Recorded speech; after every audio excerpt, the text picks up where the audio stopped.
All right, there we are. 2 hours late today, but it is officially time for the sports hour. Um,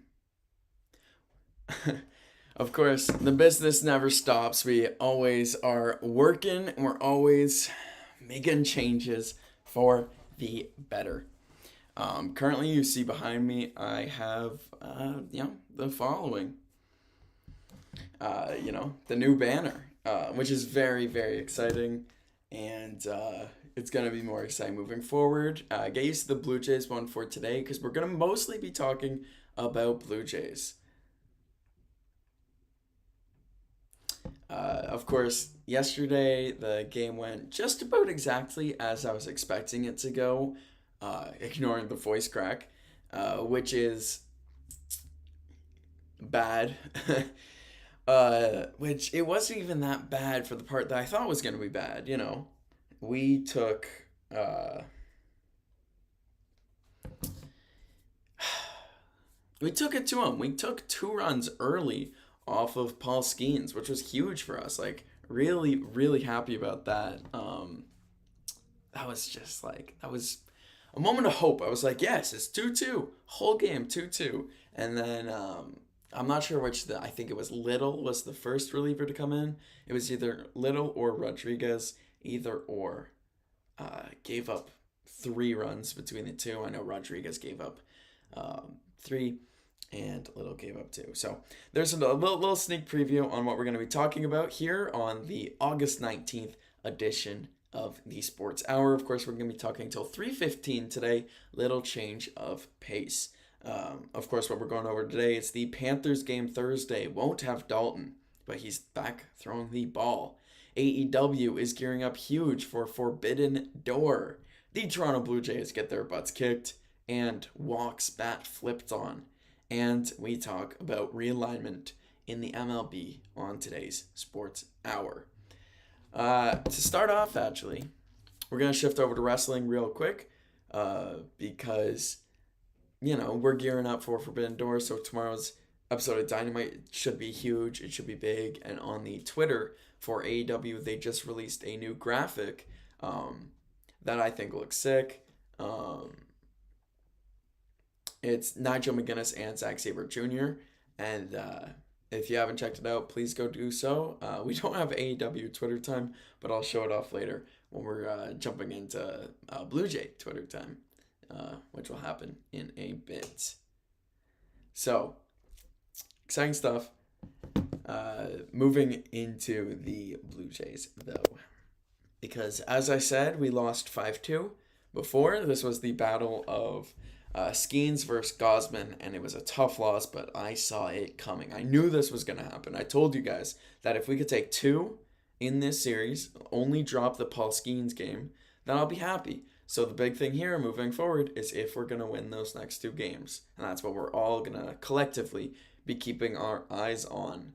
Of course, the real story of this game online, if you're looking online, is Tommy Pham and his bat flip shenanigans, which of course we'll get into. So a 5-2 loss. Skeens went 6 innings with 8 strikeouts and 2 earned runs. Gosman went 5 innings with 4 Ks and 2 earned runs, so not so bad. We did have a lead in this game for just about half an inning, as it was in the top of the 3rd inning. We would score twice to make the score 2-1, and then in the bottom of the 3rd, they would score once to make it a 2-2 game until the 7th inning, and then we would never see another lead. Getting the L on the game was Rodriguez from the bullpen. Vladdy and Bo were the only ones to drive in our runs today. This was an expected game. Tough game. The offense just couldn't get it going other than when they did get it going. And then in the clutch late in the game, just couldn't do it, which is disappointing. But of course, we're facing the second or best pitcher on the planet. Depends who you ask. We're facing the best pitcher in the National League. And so a loss was more or less expected. If you asked me, it was expected. So coming out of this, I'm more or less fine with that. So now we'll get into it. Little Twitter time, because this was yeah. The Blue Jays love having games like this. They really do. And in years past, it was the Rangers that we got into a fight with. This year, apparently the Pirates and Tommy Pham. But before that, here's the graphic I was talking about. Look at that.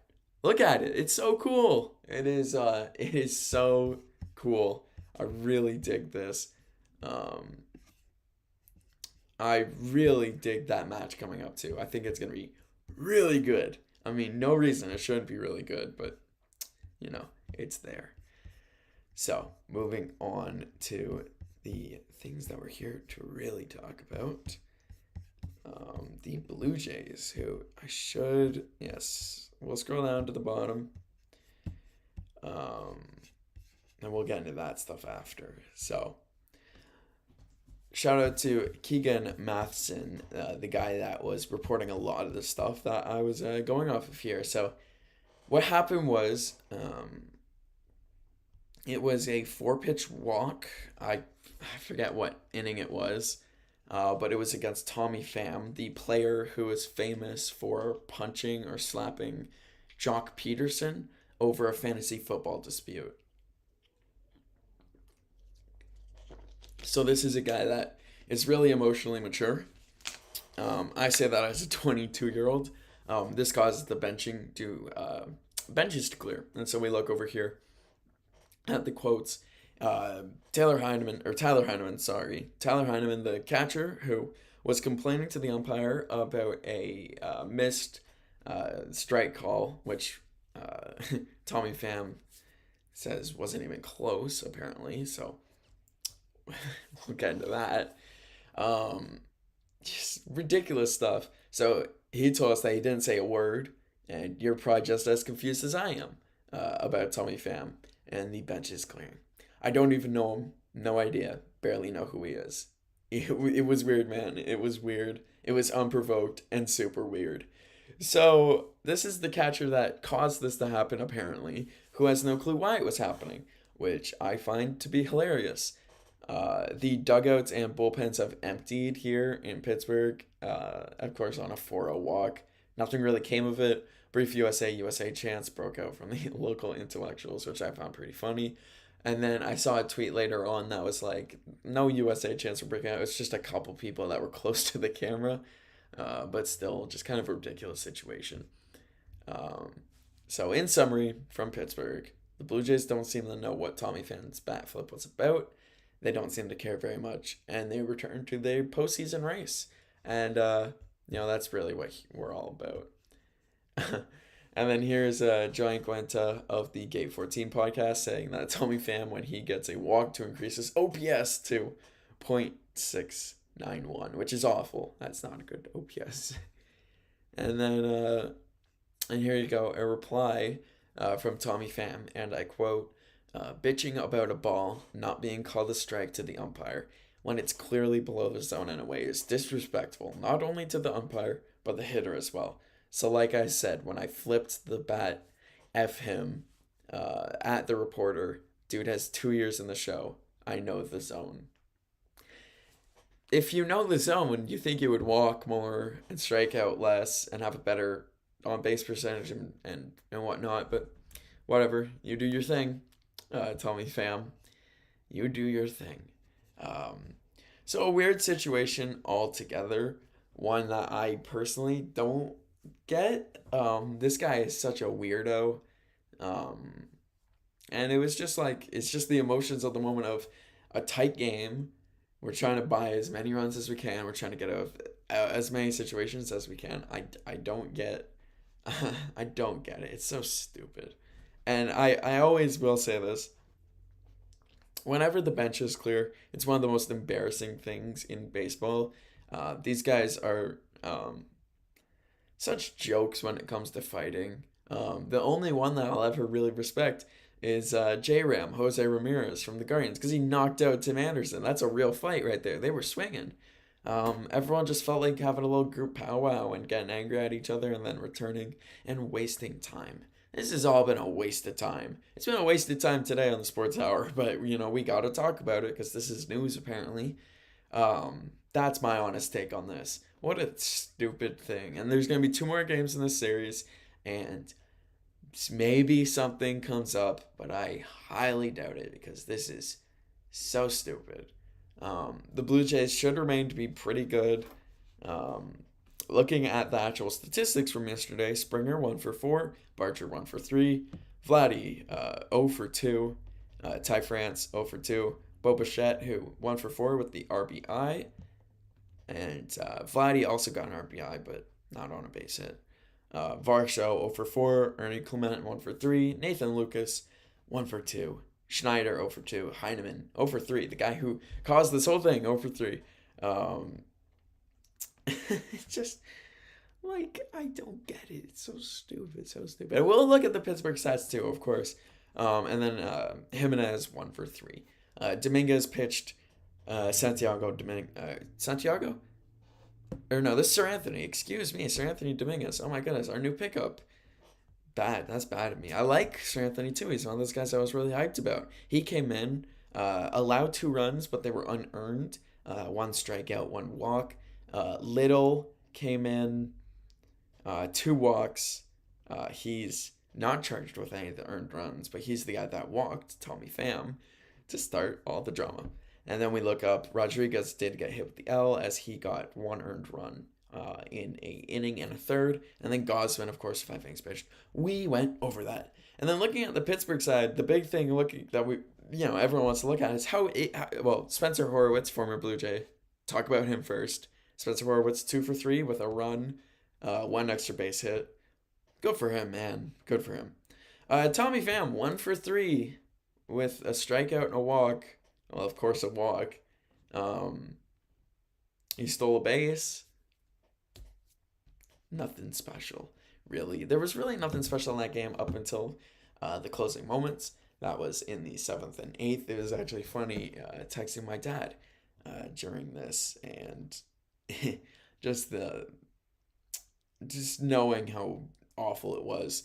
And also the big story of the game, aside from the Tommy Pham, was the errors. It was the errors that were killing us the whole time. As I was reading the Pittsburgh Pirates stats there, it wasn't the there was no real the RBIs were not what was killing us. It was just ruining ourselves. The pitcher can't make a throw to second and allows runners to advance, and the catcher, Heineman, throws it into the center field. Maybe that's mental. Who knows? Maybe it's just, maybe he sucked in that moment. But that also allowed runs to score. Just an embarrassing way to kill ourselves. We really shot ourselves in the foot that game. No reason we shouldn't come out and win these next 2 games. But yeah, frustrating regardless from the Blue Jays.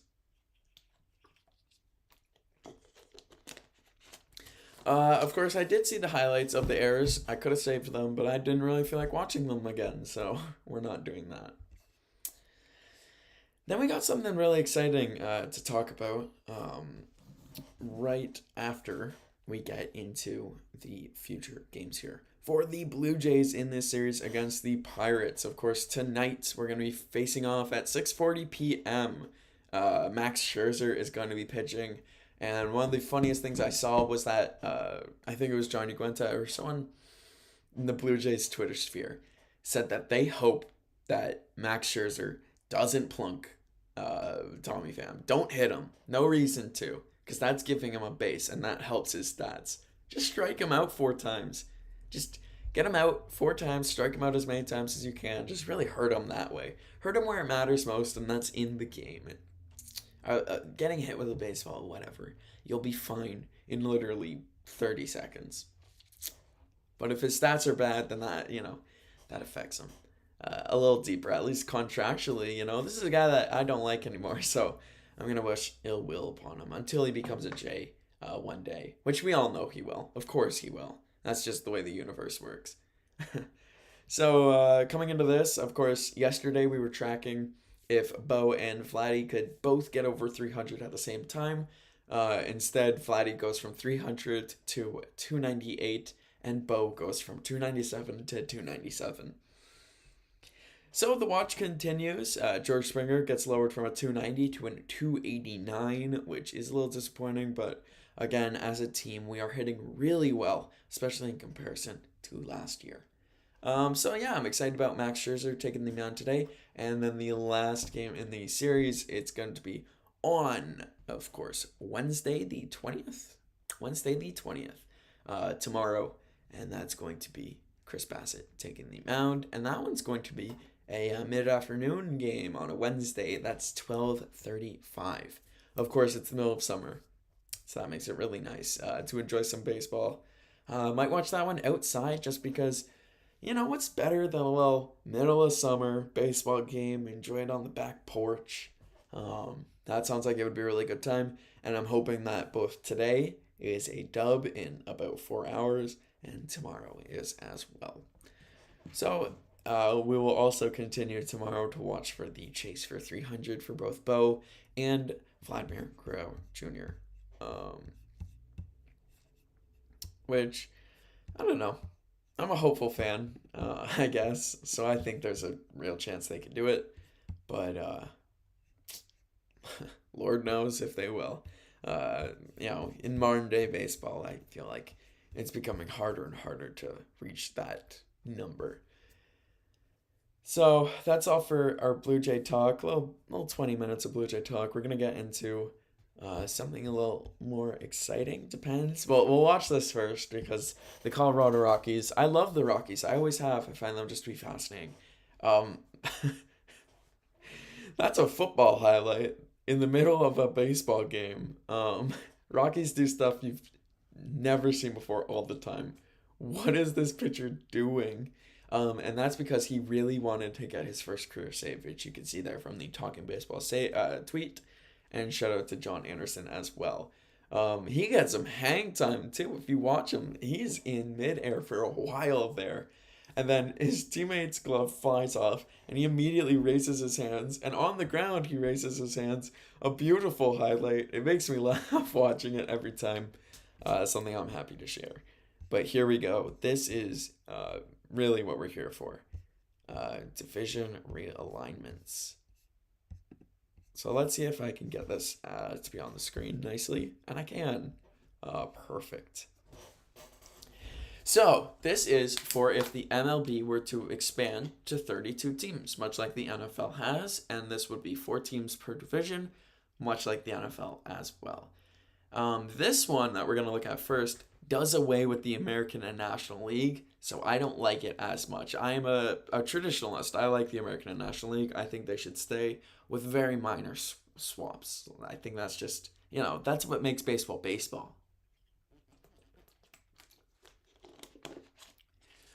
But it looks like no matter what happens, we're going to be doing a little realignment for travel purposes. Even though we ride planes nowadays, it's not like we're taking buses and trains and whatnot. That's what the minor leaguers do, but whatever.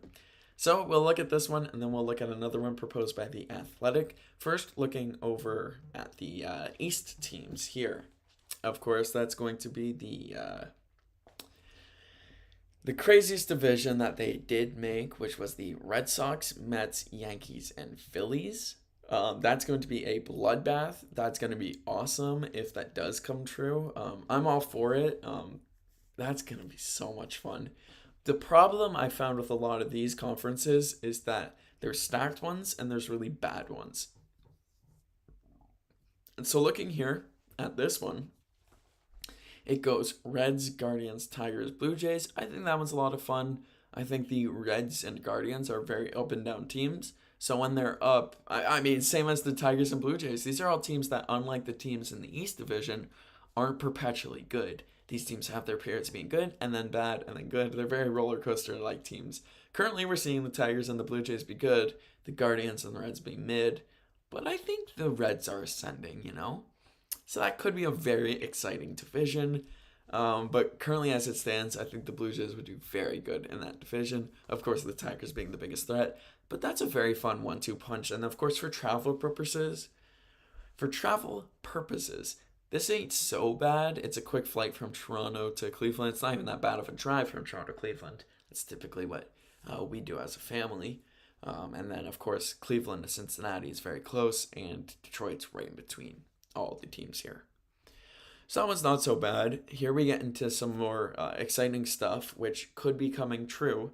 Mid-Atlantic being the Orioles, Pirates, Nationals, and a future Charlotte expansion, which could be Raleigh, it could be Charlotte. We don't fully know which one they're going to go with at the moment. But the owner of the Carolina Hurricanes recently bought the Portland Trailblazers. And that guy still does want to bring an MLB team to Charlotte/Raleigh. So, regardless of him buying the Trailblazers, it might still happen. But that leads me to another theory that the owner of the Trailblazers sold the Trailblazers because he wants to bring an MLB team to Portland and now has the extra revenue and money, well, not revenue, but now has the extra cash in the bank to do so. So we could see Portland, we could see Charlotte, we could see Nashville, I've seen as well. So we'll continue going through Mid-Atlantic. The Orioles, Pirates, Nationals, and Charlotte, they would all be garbage. They would all be so bad next year. You would hope the Orioles take that step up like they did last season. But if it's the Orioles of this season, the Pirates and Nationals of this season, and an expansion team, ugh, disgusting. That would be horrible. That would be the worst division in all of baseball. It would be laughably bad. Which I actually kind of want to see that now, thinking about it. And then we look down at the Southeast, the final one for this picture, which would be the other expansion, Nashville. Of course, they would be... let me see the team at the bottom.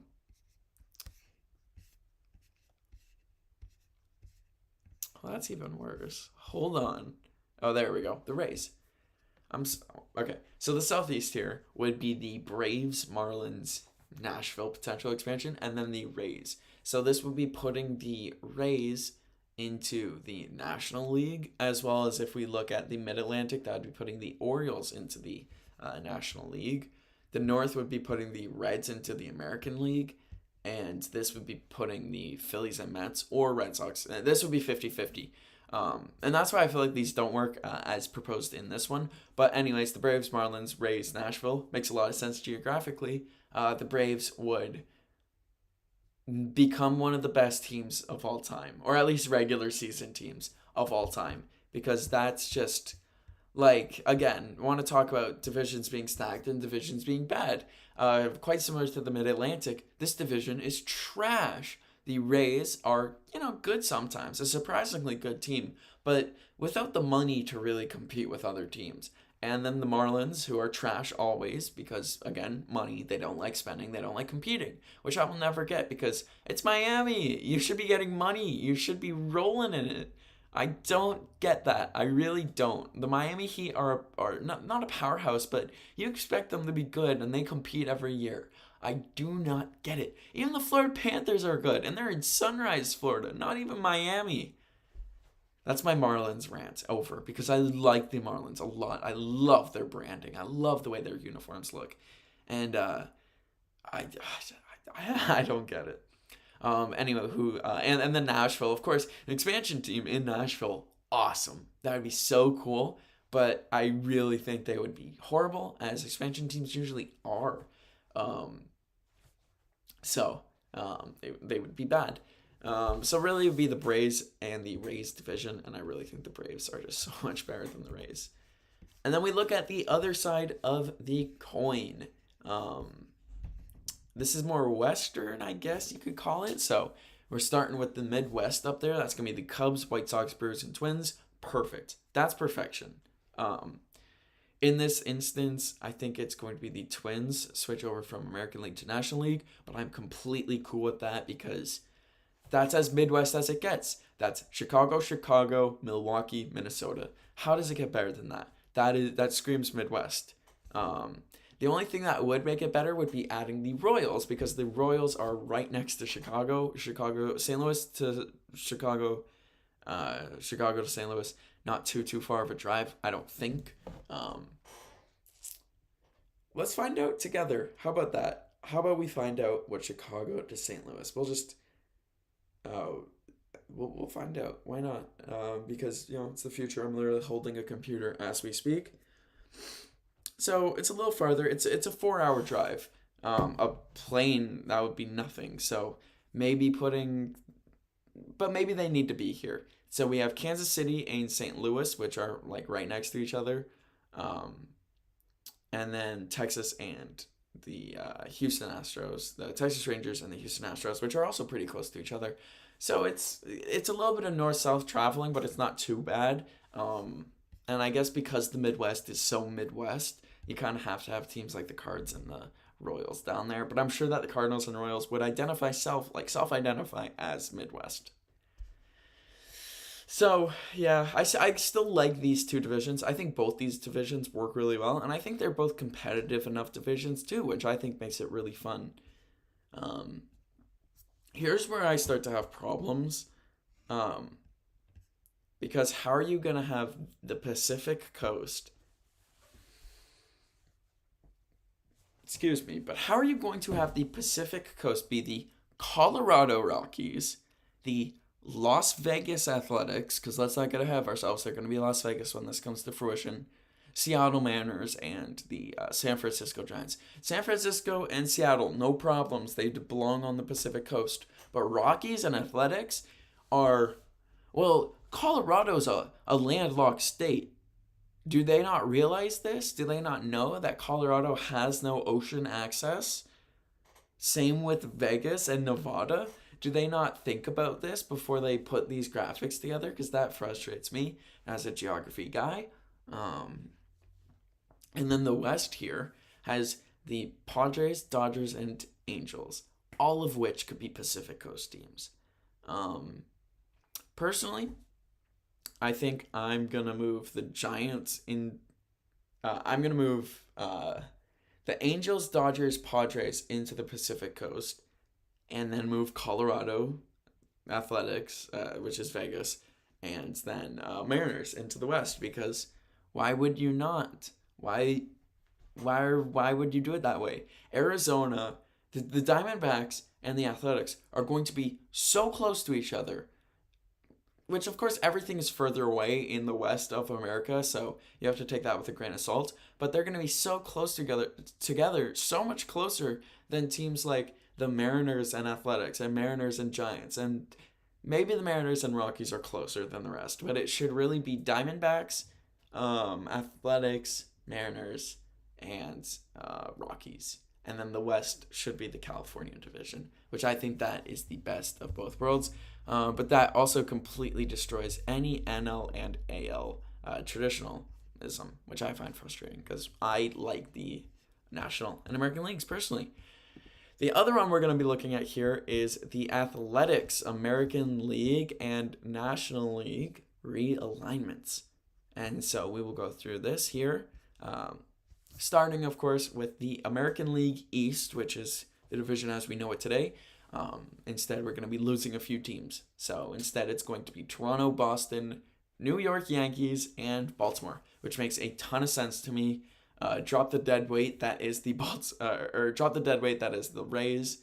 No need for them. And then I swear there's one more team that I'm forgetting, and if I'm forgetting about them, that's how bad they are. No, I'm not. It's just 5-team divisions. So no, it is just the Rays.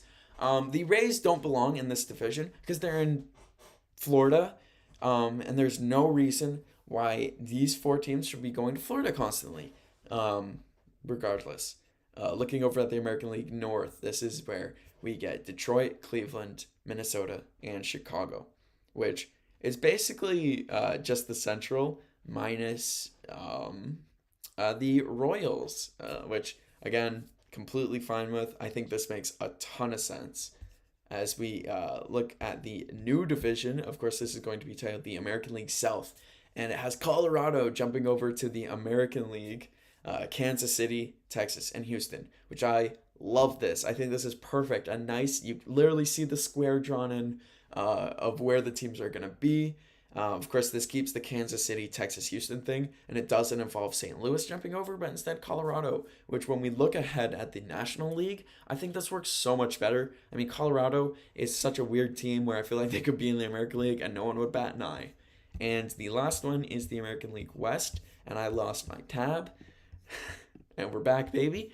The American League West, which is going to be the Seattle Mariners, either Portland, like I said before, or Salt Lake City, the Athletics, and then the Angels, which I really like. So in my mind, that's going to be Seattle, Portland, Vegas, and Los Angeles of Anaheim. And then we look over at the National League, which I also think is looking really fun.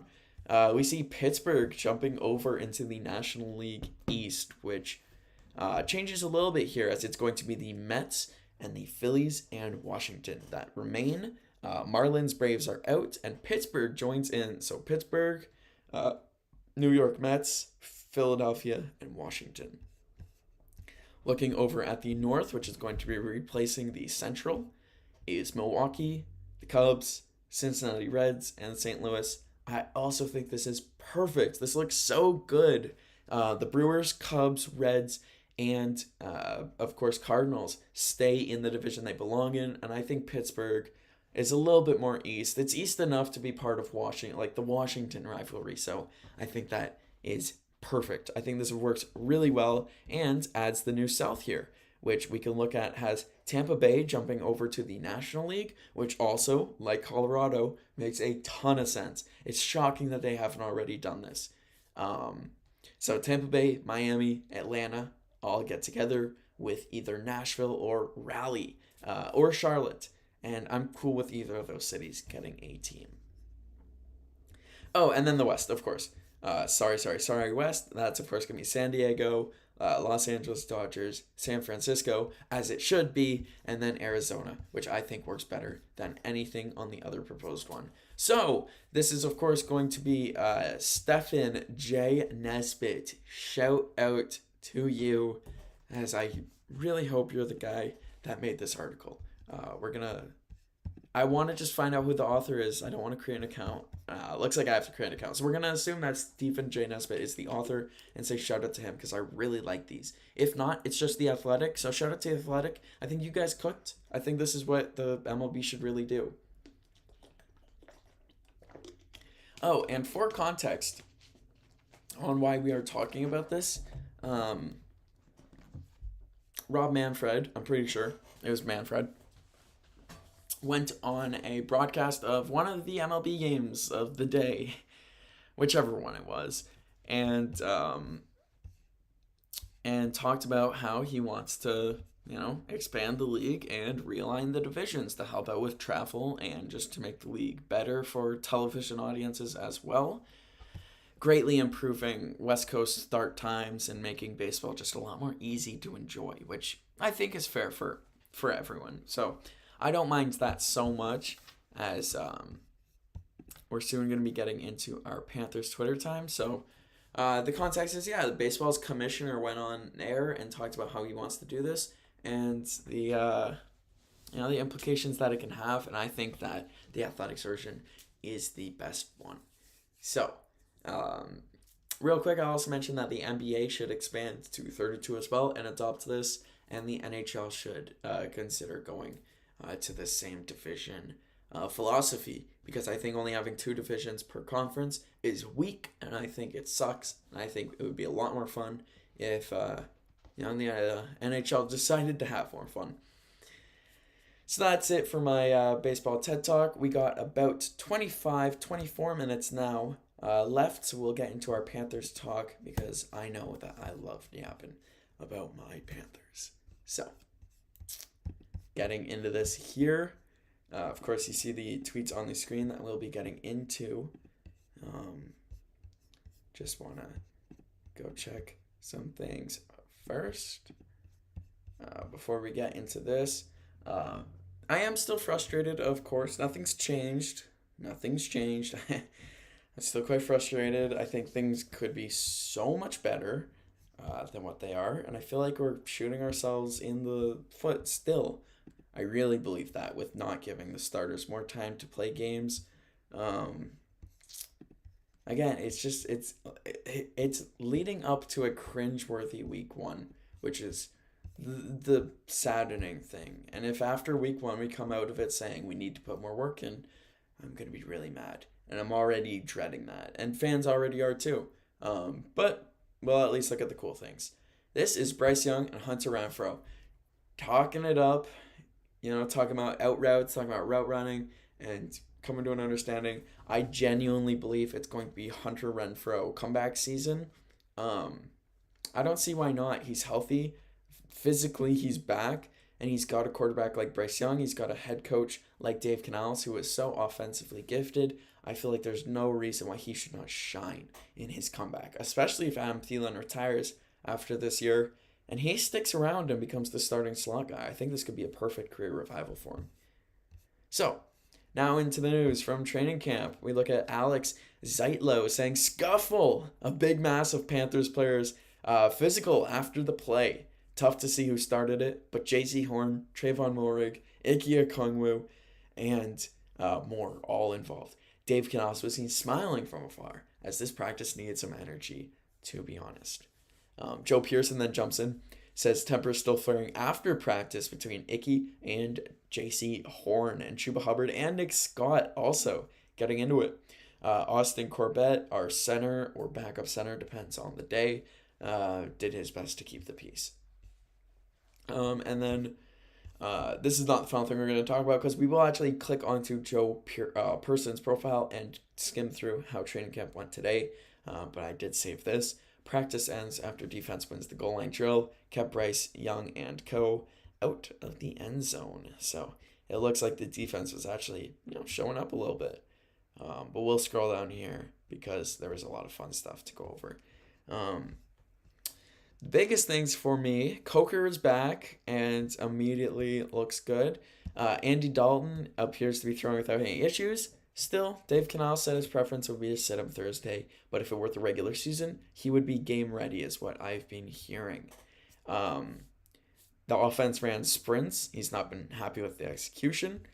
Trayvon Mulrig picked off Bryce Young on a ball tipped by Mike Jackson. Matthew Wright, who is in a kicking battle with, I think Matthew Fitzgerald is his name, or it's Fitzpatrick. Oh my goodness, it's going to drive me crazy. I really want to know because they will drive me crazy if I don't have that correct, because it's got to be one of the two. I think it's Fitzgerald, but if it's Fitzpatrick, I will laugh. It is Fitzgerald, but there is, of course, Minka Fitzpatrick, but no. Ryan Fitzgerald versus Matthew Wright is what's going on right now. Matthew Wright 3 of 5 on the skinny posts as neither guy seems to be able to take the starting kicking job. Here we see Jalen Coker with the touchdown catch from Bryce Young in the corner of the end zone in red zone drills. This is the stuff that makes me so happy, makes me so excited, and I think, I've done a bunch of drafts in fantasy football. I'm in a couple leagues. In half PPR leagues, Jalen Coker is being heavily disrespected. And this is, of course, because the Panthers brought in Tedero McMillan and Hunter Renfrow, and still have Leggett, who's meant to make a jump, and still have Adam Thielen. But Jalen Coker is only projected in half PPR leagues 4.96. And in PPR leagues, Jalen Coker is projected... if only I knew math well enough to be able to do that in my head. That would have been so cool. But in PPR leagues, that's 6 points. I think this is a guy that's going to at least get 4 catches a game for the Panthers this year and at least get 60 yards a game. And if that's not crazy, that's not blow your socks off type offense, but I really think that this is a guy that is really earning the trust of not only the coaching staff, but Bryce Young. So keep your eye out for Coker, all my fans out there. More information about the fight. It was Ike Okongwu and J.C. Horn getting into it. Okongwu pushed Horn and Horn swung. Of course, this is Horn's first appearance back since injuring his hand. I don't want to say how it was, but he injured his hand. And of course, now he's swinging, which is not the smartest thing in the world. And then the practice ends, of course. Temper still flaring. Of course, Canales talked about it. He liked it. He always wants to push his guys to the edge. Today they went over. And then Canales said the gassers for the offense were player-led. It was Bryce Young and Chuba Hubbard after a pre-snap penalty. So it looks like leadership being taken there by the two offensive specialists for the team. Dave Canales said Tommy Tremble is back. Sorry, Dave Canales says Tommy Tremble's back injury. He's on track to play week 1, but will still have to press through physical stages of rehab, blocking and hitting. And then Damian Lewis, his shoulder's been injured, also progressing. Says if it were regular season, he would be available. Jalen Coker will be playing Thursday, so I will officially be watching the game just to see if Bryce, I think it was Perkins, I want to say, will be throwing him the ball because, I love Jalen Coker. He's one of my guys. He's one of my, favorite guys. So, of course, I got to watch out for that. I'd be a fool not to. And, of course, it is Bryce Perkins, so we'll see. Dave Canales and Edro Evero will be calling the plays Thursday. So the play calling was completely responsibility of the assistants for the first 2 preseason games, which makes a lot of sense looking at those preseason games and why we lost so bad. Of course, preseason, Dave Canales doesn't like it. He doesn't like revealing any of his schemes. He doesn't like revealing his plays. But still, I think getting actual practice in is important. More important than being strategic sometimes. I don't know. Maybe I'm wrong. Maybe I am wrong. And then Jalen Coker said that the fight was nothing. Don't worry about it. He actually likes the chippiness. And then a great article here that I would recommend checking out, which is just about how Canales pushed Bryce Young. So again, shout out to Joe Pearson for all of the Panthers stuff for today. Of course, big day for the Panthers in their training camp, and I'll be, of course, keeping my eye on how today goes, because the training camp for the Panthers seems to be more important than the games for this coaching staff. As a fan, frustrating. I really want the games to matter more. I'm sure everyone wants the games to matter more.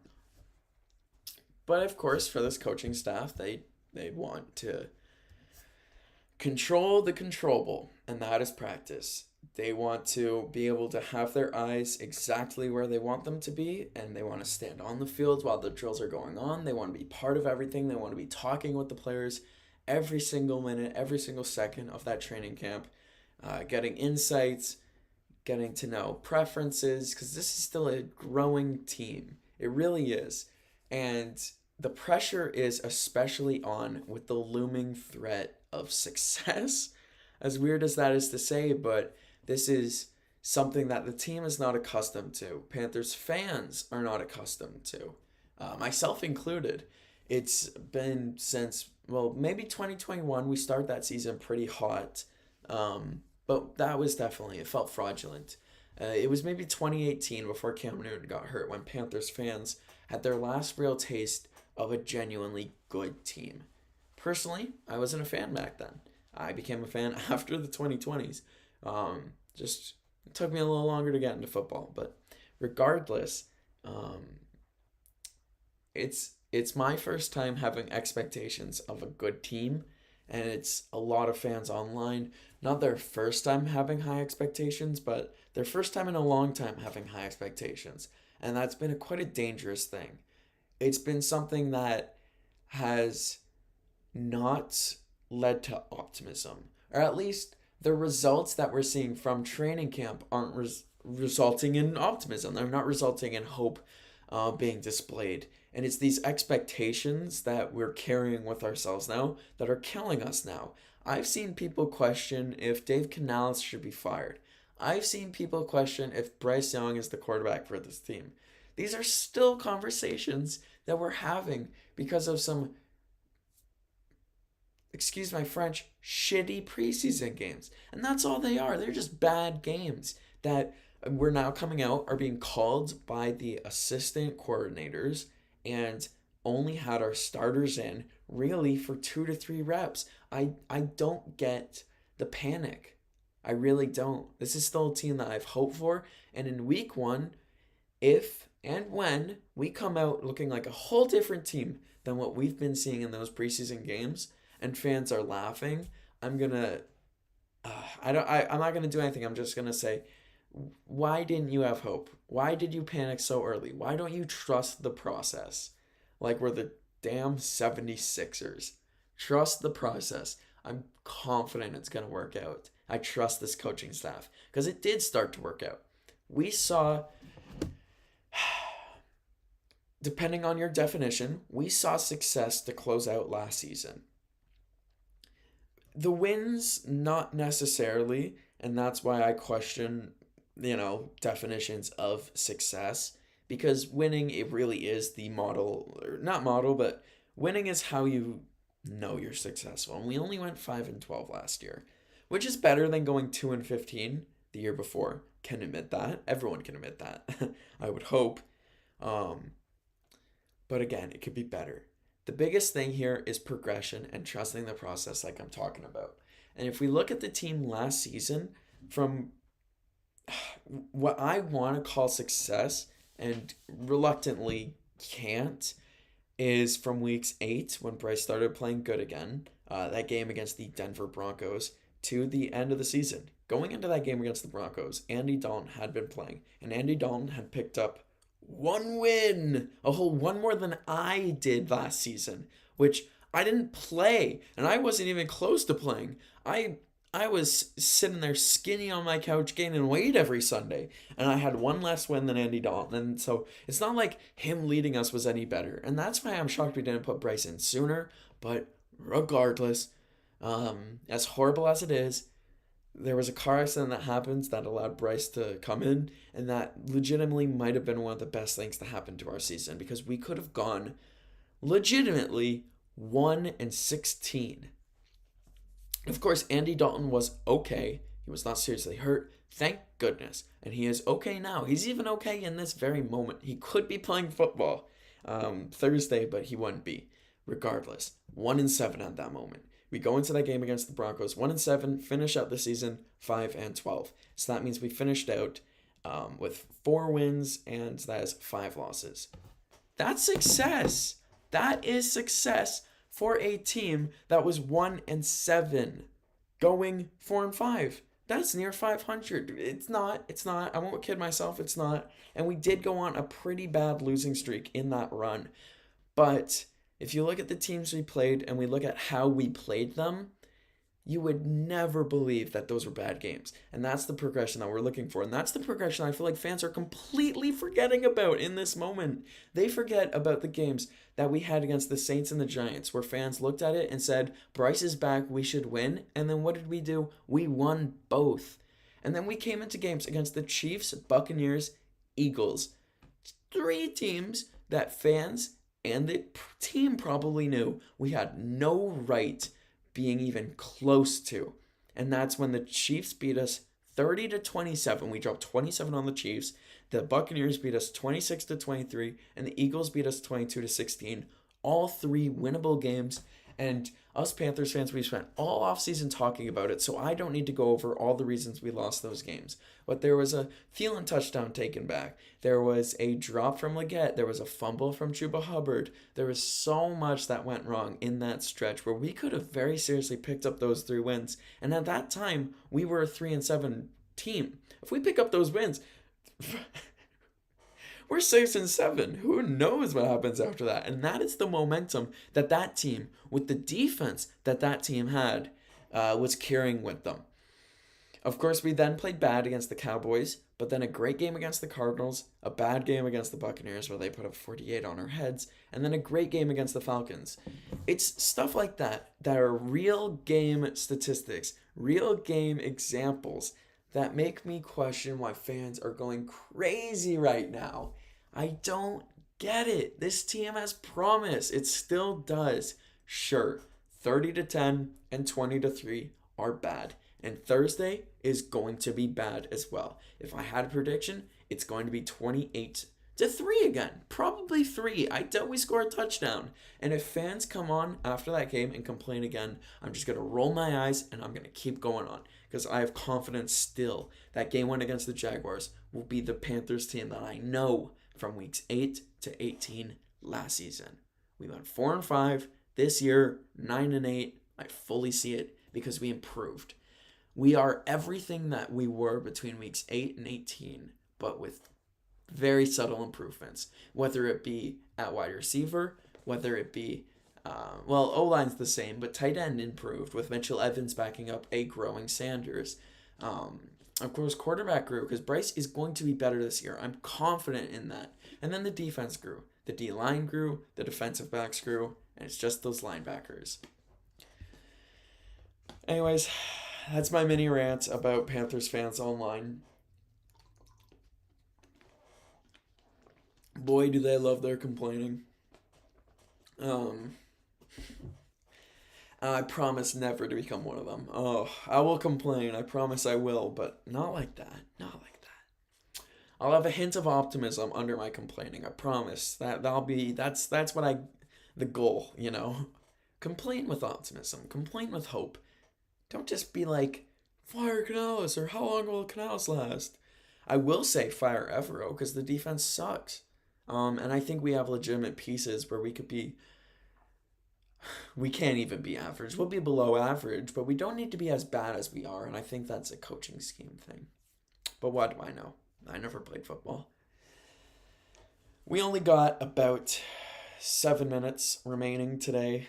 Very fun day, even though things were not fun in the sports world. I did just have something I was going to talk about, and then I forgot it. Oh man, it was going to take us right to the end, and I was going to be really happy about it. Oh, yes, I remember now. So, to end the day, we'll be talking about the news that has been coming out lately, which involves the Bengals really ramping up their trade talks for Trey Henderson, the sack leader. Trey Hendrickson from last year, the sack leader in the NFL, the perfect fit for what the Panthers need. The asking price is picks. Hopefully, we could get away with sending like a second and a fourth, but it looks like it might be a future first that's required. Regardless, I'm cool with that, honestly. And then a defensive piece or two. And other than Nick Scorton, J.C. Horn, and Derek Brown, send anyone. Anyone on defense. I do not care because you want to bring in this guy. It's a difference maker. It's what this defense needs. And if Evero can't find a scheme that works for the sack leader last year, then it's Evero who's the issue. I'm sorry. The other big fish, of course, is Micah Parsons, who, of course, looks miserable. Would still love to see him get moved. He is my number one. I just think he's the best defender in the league, at least top 3. So he's my big fish. He's the guy that I want the most. He's a guy I would literally send anyone other than the 2 guys on screen and J.C. Horn. I would send anyone. Maybe not Derek Brown. We need Derek Brown a lot. So maybe not those 4. But other than that, send anybody and any pick. Because this is Micah Parsons. And of course, I'm going to actually, it's Hendrickson. But I'm going to be kicking myself if it's not. It's Hendrickson. Okay. Just trying to make sure. Again, I read it. I researched. I read it. I've been through the tweets. And then we get to it. And my brain is like, nah, you're wrong. You're not right. I don't know why. I've been watching football now for 4 or 5 years. I know who he is. I play Madden. I have him on Madden. Regardless, Trey Hendrickson, would love to see him. And again, I would empty the farm for him. Because why not? We want to be competitive. It's the time for it. This draft class coming up doesn't look too special. Maybe we could pick up a new defensive talent. Maybe a new offensive line guy. But skill position wise, we don't need more skill positions. It looks good in quarterback. We don't need quarterback. But there's no one, I guess this is way too early, but there's no one that really, knocks my socks off yet. So we'll wait for the, season to come around. I mean, I didn't know who Ashton Genty was until the season was a couple weeks in. And I'm a casual college football fan, I'll admit. I'm getting into it now.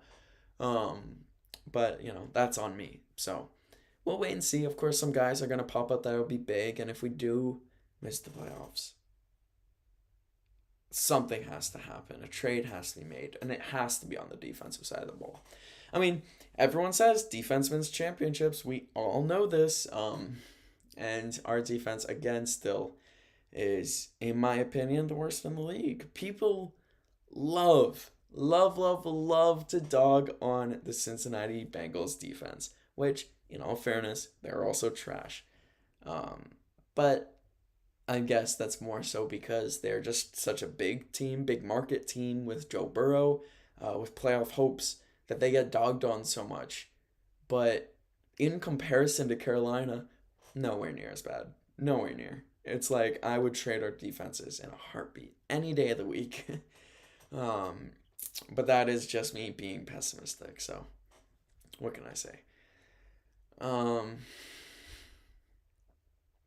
just killing time now, pretty much, because there's not much more to go over.